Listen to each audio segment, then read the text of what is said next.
1972년 3월, 유준용은 중국 후난성 루디에서 태어났습니다.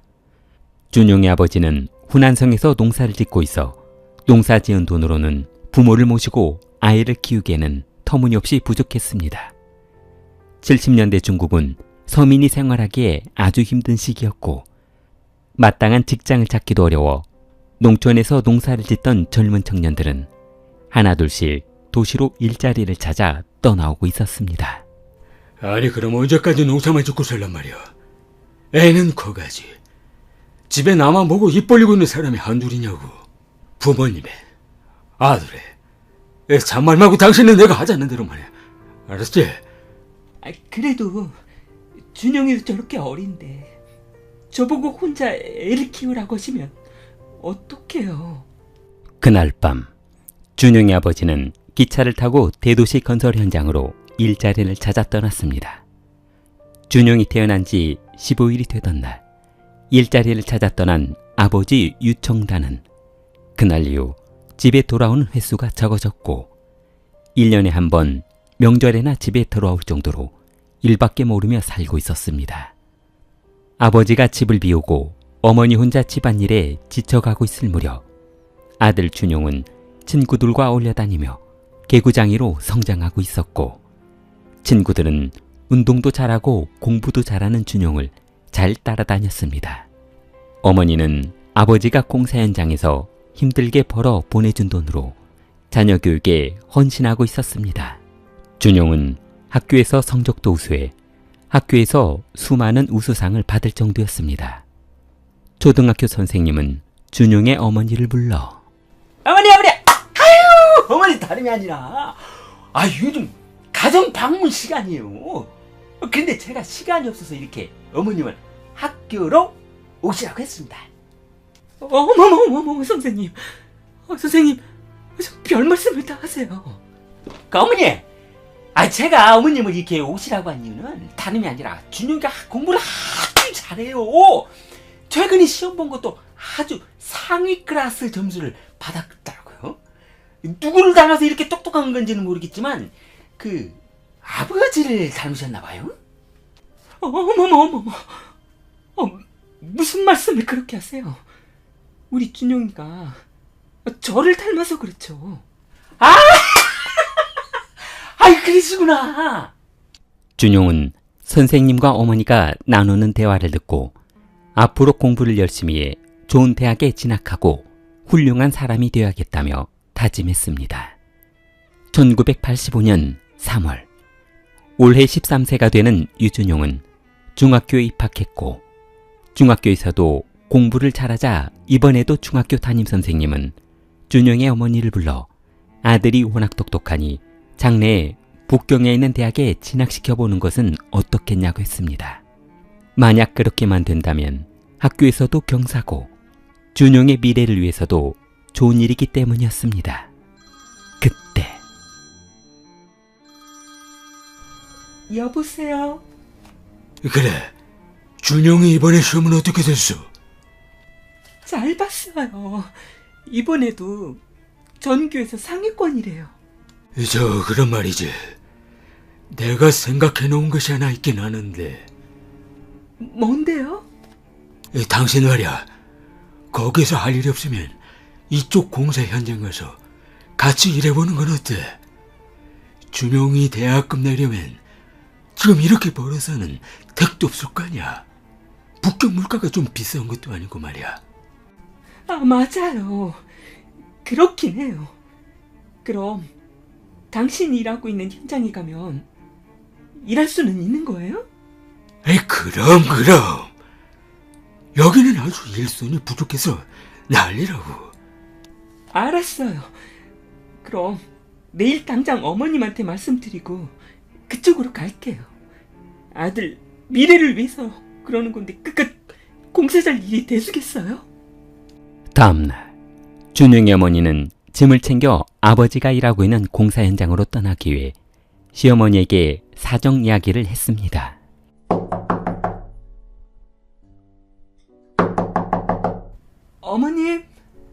어머님, 저 다름이 아니라 아범이 준용이 학비 때문에 지금은 일하고 있는 공사 현장으로 같이 와서 돈을 벌자고 하네요.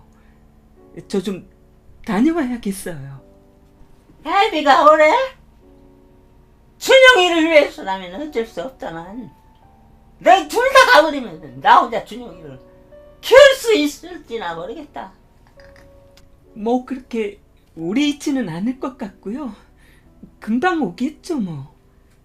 죄송한데 그때까지만이라도 잘 부탁드려요. 야, 알았다. 잘 다녀오거라.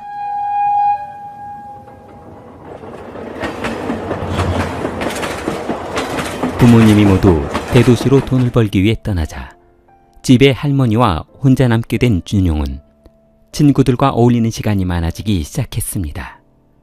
어머니가 관리하고 있을 때는 친구들과 어울리지 못하고 공부만 하며 어머니가 시키는 대로만 했어야 했는데 귀찮게 하던 어머니가 떠나고 나니 이제 준용 세상이었습니다.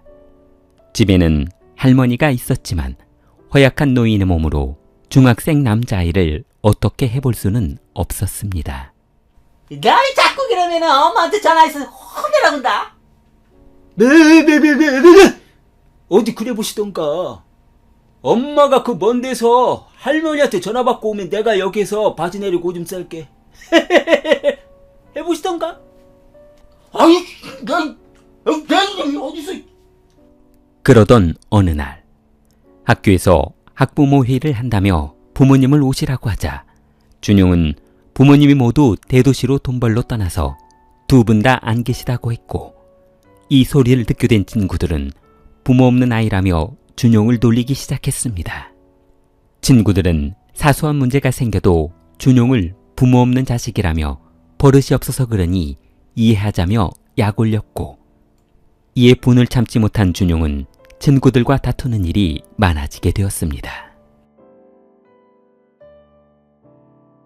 야, 이래봐. 가만히 있는 사람이 안 때려. 아니 그래, 대들고 좀 줘봐. 이 동네에서는 못 보던 건데.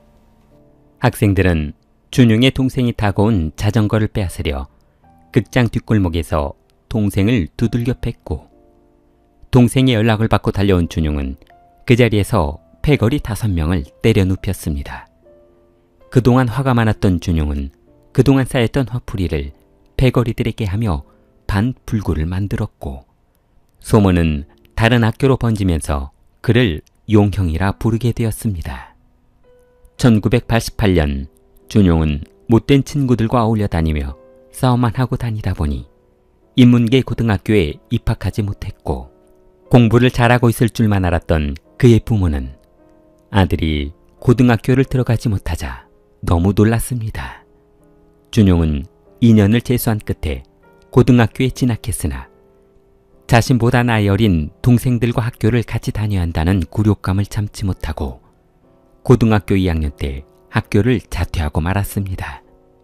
어머니는 준용 담임으로부터 아들이 자퇴했다는 연락을 받았는데 선생님, 참, 무슨 농담을 그렇게 진담처럼 하세요? 우리 부부가 누구 때문에 공사 현장에서 이렇게 벽돌 나르면서 일을 하고 있는데요.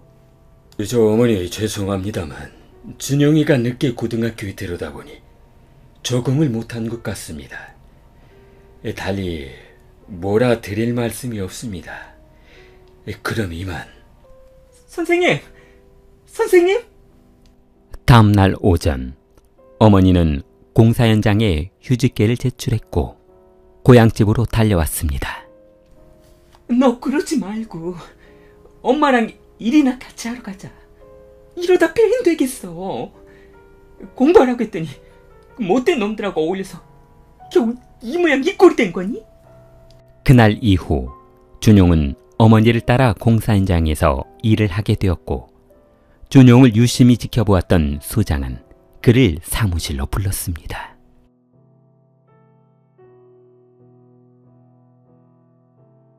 소장은 준용을 사무실에 불러 아이, 자네 이름이 준용이라고 했던가? 네, 유준용입니다. 그 현장에 해보니까 어때? 저는 뭐 그냥 그렇습니다. 혹시 말이야, 자네 내 밑에서 일 한번 해오지 않을 텐가?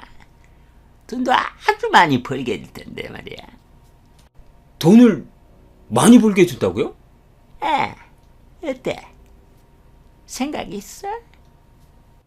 그날 이후 준용은 소장과 함께 일하며 소장에게 엄청난 수익을 안겨주었습니다. 소장은 테이블 위에 돈다발을 던지며 그가 이번 일 잘했다고 주는 거야. 준용은 테이블 위에 수북하게 쌓인 돈다발을 보며 이렇게나 많이 주신다고요? 제가 뭐 한 게 있다고 이렇게 많이 주시는데요? 이게 내 성이니까 넣어두고 다음에 거물 질 때 자재 빼먹는 것도 자네가 다 알아서 해야 하니까 그런 줄 알고 있어. 그 이후로 머리 좋은 준용은 소장이 부탁한 일들을 모두 처리해주며 3만 유안이라는 엄청난 보수를 지급받게 되었습니다. 준용은 거액을 손에 넣다 보니 이상한 생각이 들었습니다. 한 달 동안 벽돌 나르고 철근을 알아봤자 몇 푼 안 되는 돈을 받아 생활을 해야 했는데 소장과 함께 일했던 시간은 그에게 엄청난 교훈을 주는 일이었습니다. 준용은 건축일을 하면서 자재를 빼먹으며 번 돈을 가지고 고향으로 돌아와 학창시절 어울려 다녔던 친구들을 불러냈습니다. 뭐라고? 내려왔다고? 언제 하는데? 진작 연락이라도 하지 그랬어. 우리 항상 만났던 술집 있지? 거기로 나와. 알았어, 바로 갈게. 바로 나간다고. 군도시에서 성공해서 왔다는데 당연히 나가서 인사를 드렸죠. 잠시 후 약속한 술집에는 창성과 과민이 미리 나와 앉아 있었는데 야, 준용아! 야, 얼마 많냐? 성공했다면서? 야이씨! 야, 성공 무슨 성공이야? 돈 조금 만진 거 가지고. 너 그 돈 가지고 뭐 할 건데? 준용은 창성의 술잔에 술을 따라주며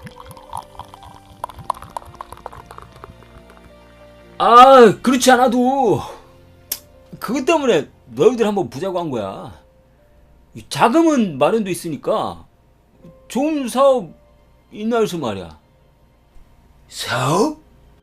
야, 그럼 근데 그거 한번 얘기해봐. 뭐?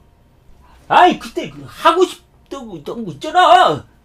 돈 없어서 못하고 있다고 한 거 말이야. 그거. 뭔데? 그게 말이지. 그게 뭐냐면 성인 영화 사업인데 불법 성인 비디오 사업? 포르노 사업 말이야. 뭐? 그런 게 돈이 돼? 요즘 이게 말이야. 광동하고 짝주고 홍콩 지역에서 엄청난 돈을 벌고 있다고. 그래? 그럼 그거 어떻게 시작하면 되는데?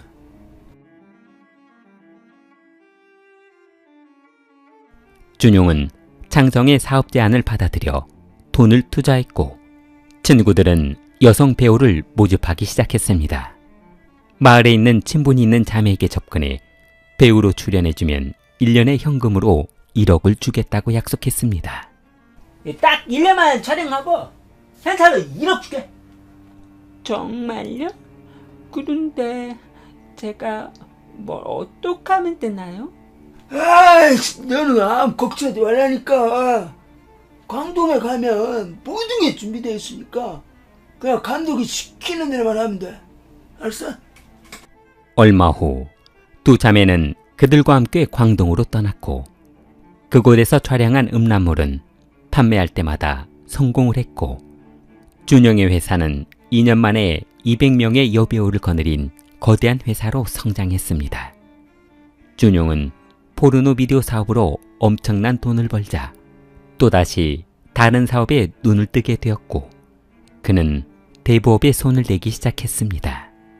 그러나 대부업에는 이미 수많은 조직폭력배들이 자리를 잡고 있어 그들 틈을 비집고 올라가기에는 기초도 없는 그에게 힘겨운 싸움이 될 수밖에 없었습니다.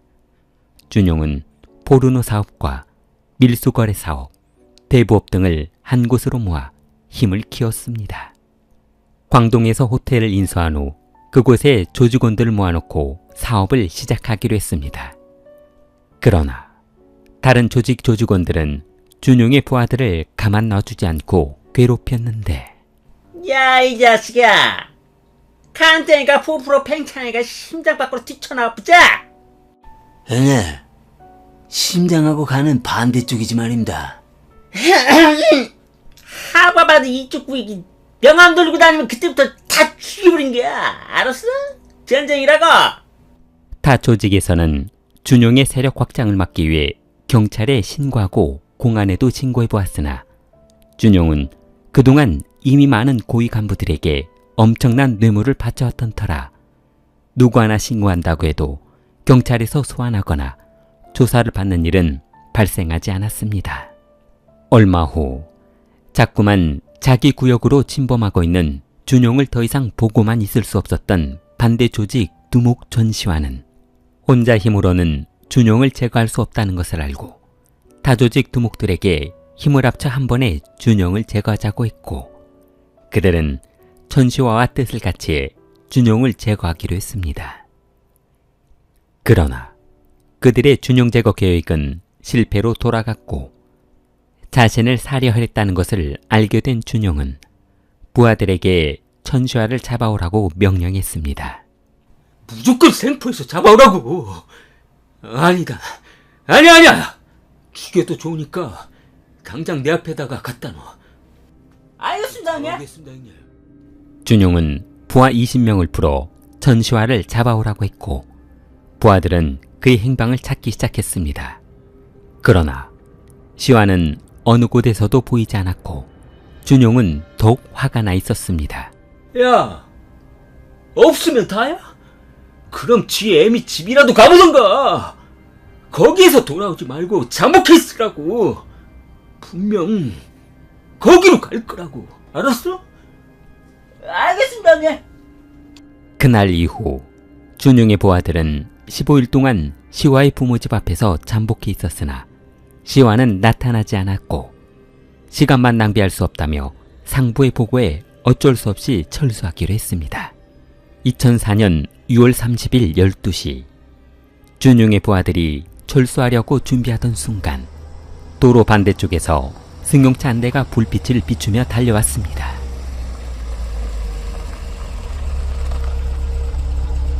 승용차는 아파트 입구에서 정차했고 차에서 내린 남성은 주위를 두리번거리며 전시화의 집으로 들어갔습니다. 그러자 잠복해 있던 부하들은 전시화의 어머니가 살고 있는 집으로 올라갔습니다.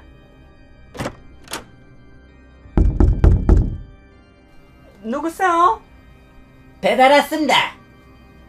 배달이요? 우리는 그런 거 시킨 적이 없는데. 어머니! 문 열지 마세요!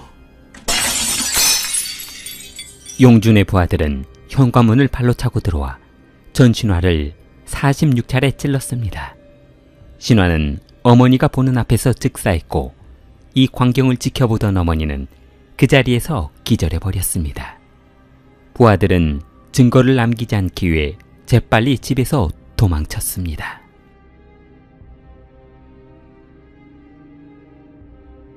현장에 출동한 경찰은 피해자가 살해당한 모습을 보고 분명 조직 간의 세력 다툼일 것으로 판단하고 상부에 보고했습니다.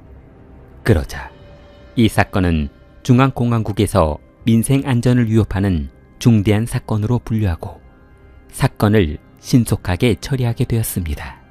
공안은 전국경찰서에 신화를 살해하도록 명령한 준용에게 수배 명령을 내렸습니다. 2005년 3월 25일 늦은 밤 유준용은 아무 일이 없다는 듯 어머니와 함께 집에서 잠을 자던 중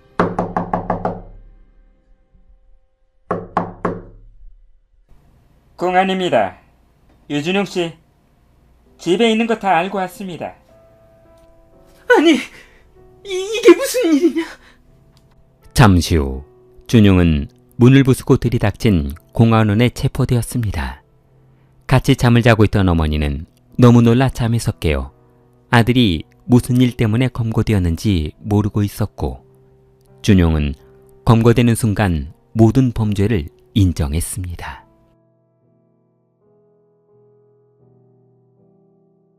(2006년 4월) 후난성 루디시 법원은 유준용과 조직원들을 검거했습니다. 검찰이 유준용과 관련된 사건을 법정에서 제출한 사건만 170건에 달했고, 준용은 살인 1명, 중상 7명, 경상 20명 등에게 피해를 입혔고, 협박과 폭행당한 시민만 98명에 달했습니다. 2006년 12월 27일, 준용은 루디 법원으로부터 사형을 선고받았습니다. 그리고 그의 명령을 받아 시민을 감금하고 폭행한 조직원 7명에게도 사형을 선고했습니다. 길리를 사랑하는 마음을 좋아요와 구독으로 표현해보세요. 길리였습니다.